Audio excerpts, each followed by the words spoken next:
Hello, folks.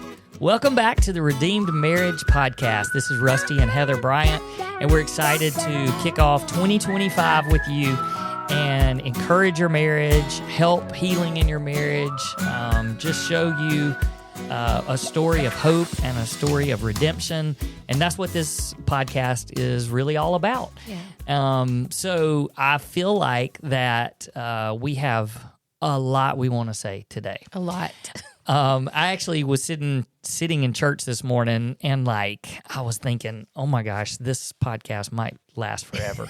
But we're not going to do that to you. We're gonna try to get right to it though, and we're just gonna jump right in. But thanks for bearing with us over the holidays. We took a couple of weeks off, and then last week we just spent some time sharing all of our resources with you. So if you haven't checked that out, make sure you go back and listen to last week's episode, because it's something that you could go back and listen to throughout the year, just as a reminder of things that we have to offer marriages. All right, you ready? Let's do this. Let's talk about miracles. And it's going to be a miracle if we keep this under 30 minutes. Maybe you might be right. So miracles, we have just been thinking a lot about the miracle that God worked in our marriage 13 years ago and is still writing that miracle story, but also just how many marriages are desperate for a miracle. Yeah. And so today what we want to do is we want to talk to you guys. If you're listening to us and you're in a place where you're like, my marriage needs a miracle, this message is going to be for you. But also, I think one of the things that I've realized over the last week is that there's a lot of marriages out there that they don't even know they need a miracle. And they need a miracle, and they need to recognize it. Yeah. And so where some of this is really stemming from is that 2 years ago, we started a February prayer challenge. This story is even almost a miracle in itself, but this is crazy. So 2 years ago, we started this marriage prayer challenge. Kind of the idea was birthed from something that our church does. And so we just decided that we wanted to pray for marriages all around the world. And so 2 years ago, we said, hey, let's let people sign up and tell us how we can pray specifically for their marriage. And we were like, wouldn't it be cool if 28 people signed up? Yeah, because the thing our church does is called P28, and you do 28 days of prayer, and you pray for 1 minute at 1 o'clock for one thing, and that's your reminder to do that. And we just wanted 28 people. I mean, wouldn't that be cool if we could have one person per day to pray for? That was the hope. Yeah, and the way we did it, we didn't even really have a system, because we were just we just threw it out on social media. I mean, our podcast was not really old at the time.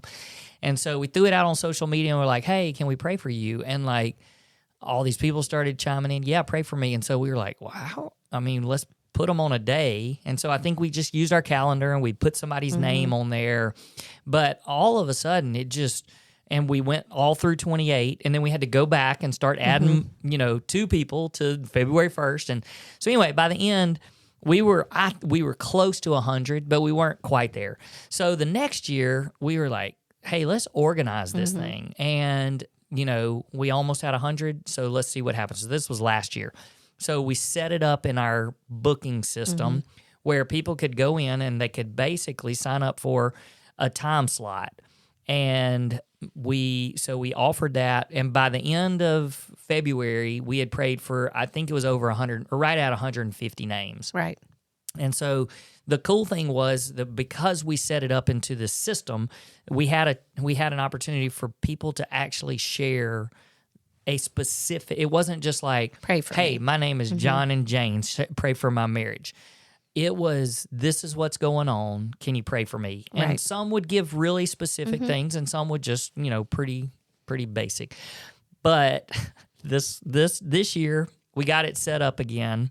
And middle of last week, I put something on social media, and you emailed me, or no, not emailed me. You texted me a few minutes. It was within an hour, and you said, "What did you do?" And Because it was just email after email after email after email. So within 48 hours, we were over 200 names. Yeah. Or 200 couples, and we had gotten to where we opened up more time slots. And I think that we've opened it up two more different time slots, and those are almost full. So here's the thing. I don't think there's like this maximum capacity for how many people we can pray for.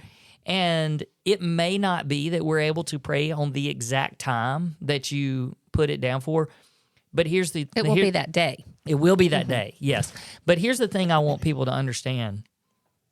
Your prayer request, every single one of them has been read already, because as I move them from email into our calendar, I have read every single one of them. And we will read them and pray for them specifically on the day that you've signed up. Okay, so that's the reason. I'm not necessarily having a commercial for our February prayer challenge, but please go to our website if you want us to do that for you. It would be an honor to pray for you. The reason why I'm saying all of that as an opening to what we're about to talk about is because in reading those emails or reading those prayer requests, I am discovering how many marriages are desperate for God to intervene and perform a miracle. Yeah. And the thing that I think breaks my heart even more than the ones that come to us, no, they all break my heart. But where I get where I really something recently has really been tugging at my heart is when these people write in and they say, "Hey, my marriage, there's been infidelity. There's been some sort of betrayal. There's all this, we're separated. I mean, some even we're divorced." And when I read that, I think, okay, well, there's clearly somebody is crying out saying we need a miracle because I don't know what else, there's nothing else that can be done. And so God has to intervene.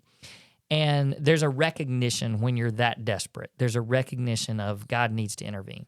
The ones that I think are even a little more painful to me because with the recognition, I think and we're going to talk about that, with the recognition of needing a miracle, then there's this desperateness, there's some action, all of that kind of stuff. There's a crying out for help, all that. Right. But there were so many that were just like, we don't love each other anymore, or we're just roommates. I kept hearing and reading that, and we have no connection. We have no intimacy. There's, just the gradual slip away from what married life is supposed to be. And what I think needs to happen are those people need to become desperate for their marriage in the same way. And they need to begin crying out to God for a miracle to take place. Yeah. Yeah. And, as I've read through some of those, I know you have read all of them. But as I've read through most of them, I just keep wanting to say, guys, there's hope. Like there is hope for your marriage. And there is a God who we have seen work miracles. Like it's not something that you just read in scripture and go, yeah, he used to work miracles. He still works miracles today. And our marriage is proof of that. And then not only do we have just our story, but we work with people through coaching and counseling. So, almost on a daily basis where we're seeing miracles being worked in their marriages as well. So we know that God does this. Yeah, and that is our story. So we have this story of a real miracle.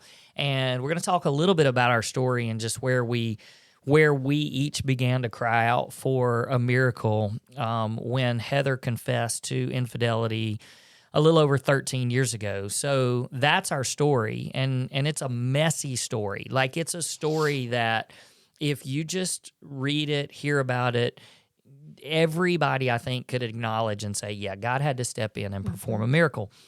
And the reason why I know that to be true is because I know there are people out there who don't believe that really happened. Yeah. You know, there's some people that are like, there's no way he forgave you for that and y'all are happy. Yeah. Or y'all, Yeah. I mean, they like literally will say that to me. And I'm like, then you don't believe in what God can do. Like, he is more powerful than our mess was. Yeah. No, that's exactly right. And I started thinking about miracles and miracles in the Bible and, you know, in the Gospels when Jesus was performing miracles, I was thinking about, you know, the ones that are, I mean, there's how many more miracles probably never even got, obviously did not get got even recorded. Yeah, didn't get recorded. We don't even know about. But in each one of those cases, I just was thinking about, okay, there were no cell phones, there was no social media, there was no transportation, but there was this guy that was walking around and was preaching and teaching to people, and word of mouth was happening. And here's what I just kept thinking to myself: people that went to Jesus for a miracle, it's not because they were like, oh, I heard there was this great man that's a really powerful teacher, and he's walking around teaching people, you know, how to live right and how to treat people and all that. What they heard was, did you hear what Jesus did for that person? Like, he performed a miracle, and then it made them think, if I could just get in front of this guy, then he could heal me, or he could, you know, heal my spouse or my child, or raise my child from the dead, or, you know, release this demon from my friend, or all of these things. And it was all because they had heard a story of what he had done. Right. It wasn't, I mean, there was never just this, he had to have performed a miracle and somebody went, look what he just did. And then word need him spread. to do that to me. Yeah, because it wasn't just like, oh, this guy, he's such a great teacher. There were tons of Pharisees and teachers, and it wasn't like, I bet because he's a great teacher, he could do a miracle for me. Like, they had not been seeing that. And so they had to have heard it. So all of that to say, that's what our story is for other marriages. And, you know, one of my favorite stories in the Bible about someone seeking a miracle is the lady that basically was having a 24/7 period, like could not quit bleeding. And back in that day, you couldn't just stay around and you were considered impure when you were on your period. Unclean, not impure, unclean. And so, like, she needed to get her life back, and she had to be, quote, unclean all the time because she just was constantly bleeding. And what I love about her story is she pushed through the crowd. You know, she was just trying to get to him, to touch him, because she knew that if she could just get to Jesus and touch him, she believed that touching him would be healing for her. And she desperately wanted that healing. And so she's in this crowd of people. People were just following Jesus. There's people bumping into him and, I mean, up against him the whole time he's walking. And yet she reaches out and touches the hem of his garment. And he turns around and says, "Who touched me?" And people are like, "What do you mean, who touched you? There's people all around touching you. You're surrounded." And he said, "No, who touched me?" Because he felt her faith. Like, he was able to say, there is someone, y'all are pushing into me and crowding me and as I walk, but something different just touched, not me, but the hem of my garment. And he wanted to know who that was, because it was a faith of desperateness, of I need to just touch you because I need for you to work a miracle and heal me. And of course, the story goes on and he healed her, but it was her faith that he felt. It was, I know you can do it. I believe you can do it. And I'm reaching out for your help. Yeah, that's an incredible story, because just like every other story of healing, there is a faith, and there's also a readiness and a willingness, and even to a degree, some sort of action on the part of the person that wants to be healed. Now, it is a faith. And you may be thinking, well, what kind of action am I supposed to take? And maybe that action is just there's this real faith and then this willingness of, okay, I'm going to be ready. I'm going to be willing for God. And I think that there's people out there that just aren't really ready or willing for and willing to do whatever it takes. Because I think these people that went to Jesus, they were like, hey, I need healing, or I need you to perform a miracle, or but if Jesus told them to do something, they were willing to do it because it was part of the process of Jesus performing the miracle. And so I know that for us, when we went to our marriage intensive, so 13 years ago, about 2 months after your confession, we went to a marriage intensive at WinShape, and we had to do separate interviews. They called us and asked us a bunch of questions, and I think the very first question that they asked each one of us were, are you willing for God to perform a miracle in your marriage? And I think at the time, maybe, we sort of just kind of blew past that a little bit, and we're like, yeah, of course. Because I do think we felt that, but I don't think we realized the importance of both of our hearts being willing and ready for God to perform a miracle. So there was this faith, but then there was this readiness and this willingness. Yeah. And I think that one of the things that's so hard about healing a marriage is that when you're looking for a miracle, it's not just one heart, it's two hearts. And so when you had these instances in Scripture of these people with this faith and this readiness and willingness, it usually was just one heart. It was, okay, I'm ready. But where it gets really hard, because these people are listening to us and they're going, okay, I'm ready. Yeah. I'm willing, but my spouse is not. So like, what happens when that's the case? Right. I mean, what do you do when it's that thing? And so I think that the goal is that both spouses get to a place where I don't know what this means. I don't know how this is going to work, but I'm willing for God to perform a miracle. All right, so just for a second, you and I, there's not different levels of how bad someone's infidelity is. Sure. Or story, even if it's not infidelity. Story. Pornography, betrayal of any kind, trust, abuse, broken. just anything that's going on. There's not levels where you can say, oh, my story's worse than yours. And to be real honest, I think also Satan knows exactly what is worse for you. So something that may happen to me or us may not be as bad, but if something else happens to somebody, I mean, the enemy knows exactly. And so the things that happened in our story, I think, were exactly how Satan was trying to destroy us. But at the same time, it was exactly what God was like, okay, well, I can use that to fight right back. So for those of you who don't really know our story, we're not going to get into all of it, but Heather confessed to infidelity 13 years ago, and there were pieces of that story that you would listen to and go, there's no way. Like, there's no way that you guys could come back from that and really have a marriage that you claim to have right now. And because of all of the different pieces and how messy and public and the people involved and all of that, at some point, like, you had to, even from your side of things, you had to go, okay, God, like, this is going to take a miracle. Do you remember when that happened or how that happened for you? Yeah, I do.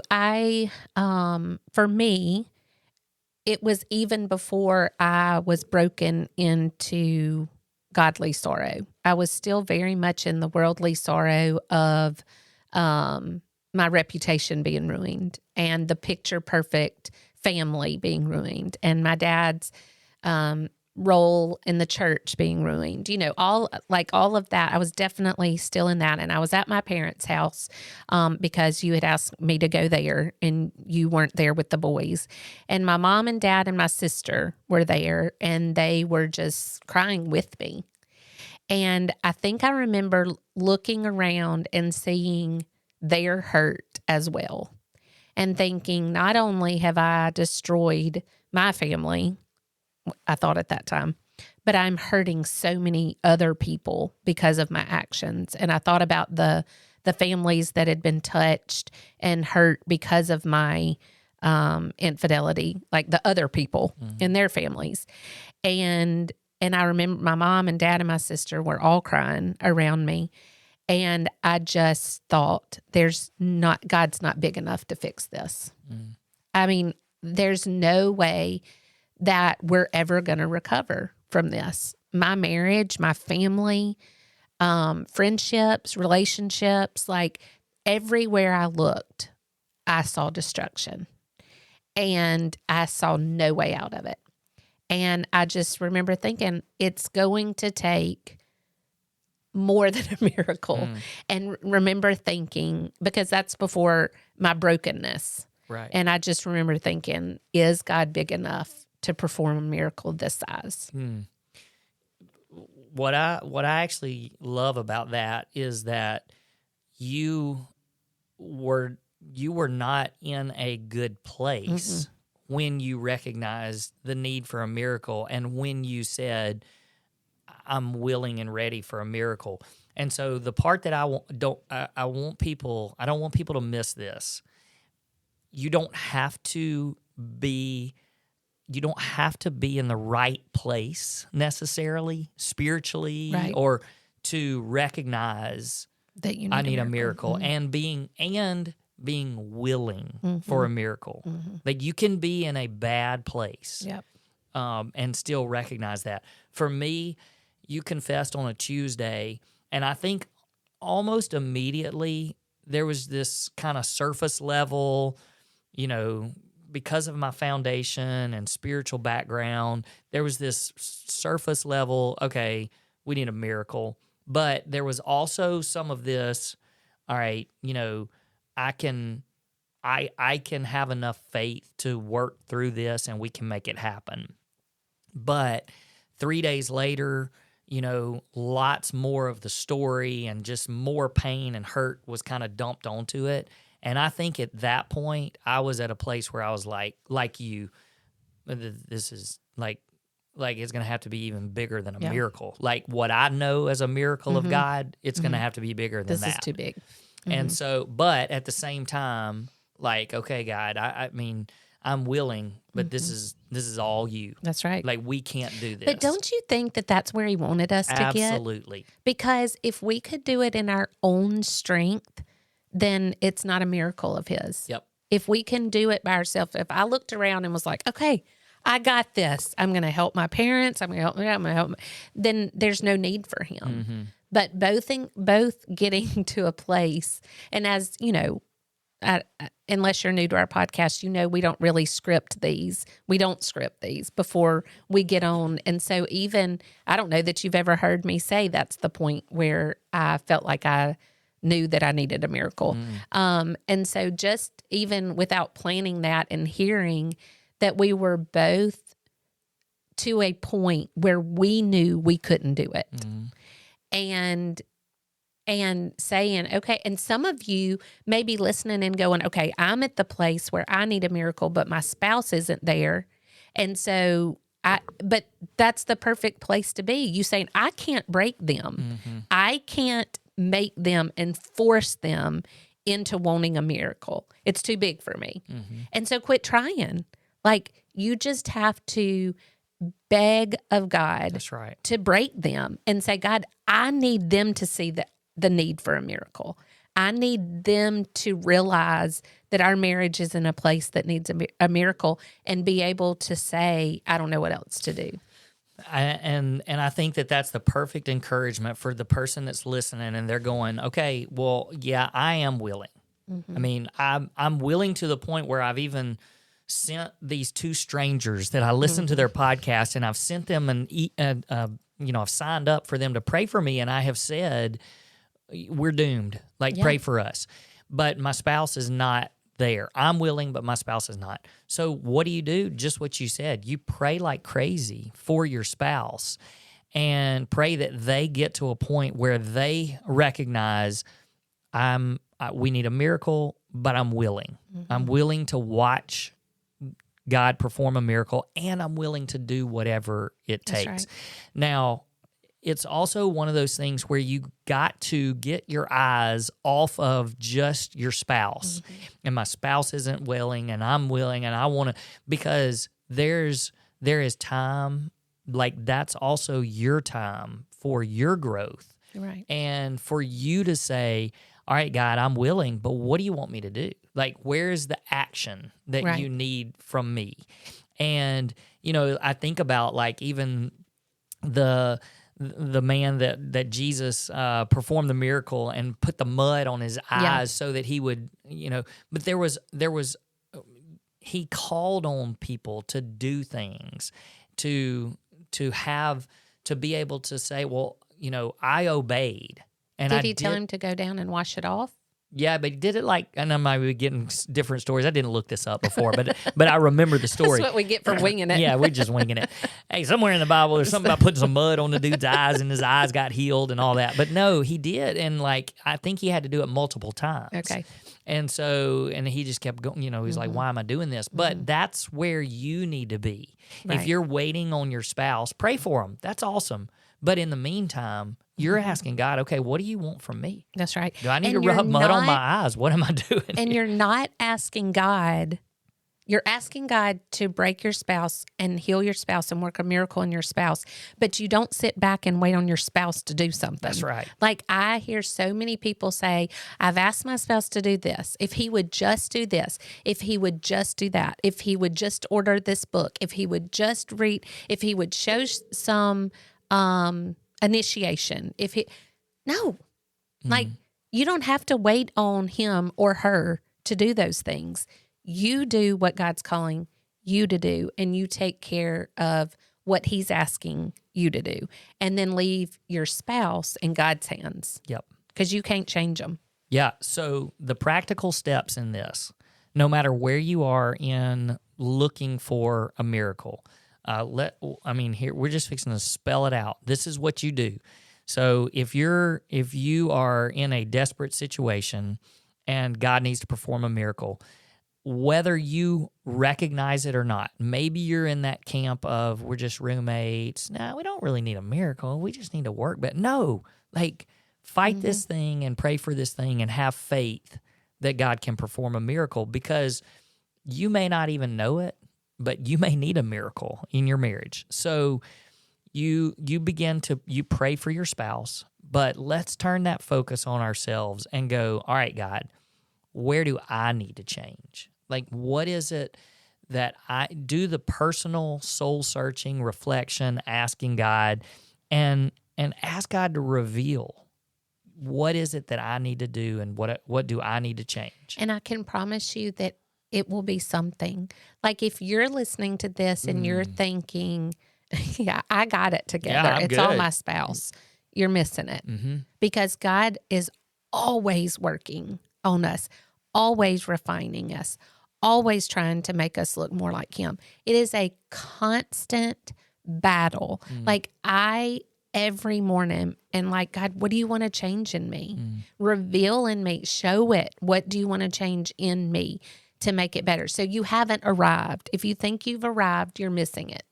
That's good. And I think a second step in there would be to go find resources that are going to help you in the journey. And, we didn't have a lot of that back when we were desperate for a miracle. We found some along the way, but there's some great stuff out there. There's great books. There's great podcasts. We have a slew of resources that we spelled out last week on our podcast, whether it's marriage coaching. And, we have more recently found how important it is for us to we love meeting with couples, and that's the goal. But we also recognize and understand that sometimes the initial step is just meeting one-on-one with people because they're the only ones that are willing to come. That's right. And so, if it's one-on-one with Heather, one-on-one with me, if it's obviously guy to guy, right, girl to girl, but that's something that we're willing to do. And, it's finding a mentor. It's finding help along the way. So seek out those resources. Marriage counseling. I mean, we went to lots of counseling. We went to a marriage intensive. There's things that will help you along your way. And then I would say that maybe the third and the last thing is just be patient, because our timing is not God's timing. That's right. And God's timing and plan, it's perfect for your life. And if you're seeking Him, He is going to redeem your story. Yep. And it may not be the exact way that you have in your mind planned.